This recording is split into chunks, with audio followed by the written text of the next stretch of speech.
ఇటీవల జరిగిన AP assembly Lok Sabha ఎన్నికల్లో టీడీపీ జనసేన బీజేపీ కూటమి ఘన విజయం సాధించింది. కానీ రాజ్యసభలో మాత్రం ఇంకా ఖాతా తెరవలేదు. మరోవైపు 10 మంది ఎమ్మెల్యేలు ఇప్పటికే పార్టీ మారడంతో రాజ్యసభలో బీఆర్ఎస్ పరిస్థితి ప్రశ్నార్థకంగా మారింది. రాజ్యసభలో తెలుగు రాష్ట్రాల పార్టీల బలాబలాల గురించి ఈ వీడియోలో తెలుసుకుందాం.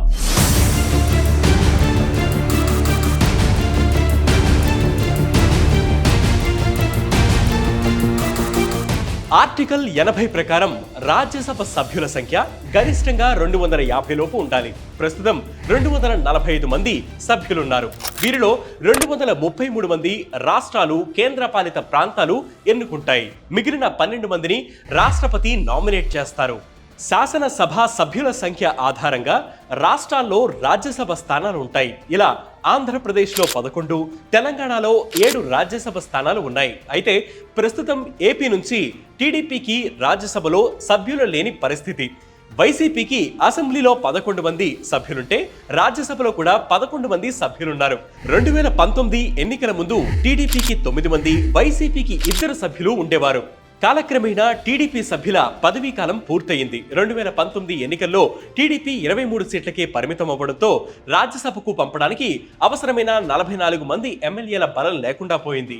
ఇక వైసీపీ సభ్యులు అయోధ్య రామిరెడ్డి, మోపిదేవి వెంకటరమణ, పరిమళ్ నత్వాని, పిల్లి సుభాష్ చంద్రబోసుల పదవీ కాలం 2026లో ముగియనుంది. తాజాగా జరిగిన అసెంబ్లీ ఎన్నికల్లో ఎన్డీఏ కూటమి 164 స్థానాల్లో గెలిచినా కూడా రాజ్యసభ స్థానాల కోసం టీడీపీ 2026 జూన్ వరకు వేచి ఉండాల్సిందే.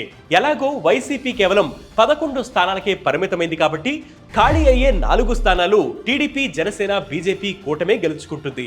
ఆ తర్వాత 2028లో మరో 4 స్థానాలు, 2030లో మరో 3 స్థానాలు ఖాళీ కానున్నాయి. 2028లో ఏర్పడే 4 స్థానాలు కూడా టీడీపీ, దాని మిత్రపక్షాలే గెలవనున్నాయి. ఇక 2029 ఏపీ అసెంబ్లీ ఎన్నికల్లో అవసరమైన ఎమ్మెల్యే సీట్లు గెలిస్తే తప్ప వైసీపీ 2030లో రాజ్యసభ స్థానాల్లో గెలిచే పరిస్థితి లేదు.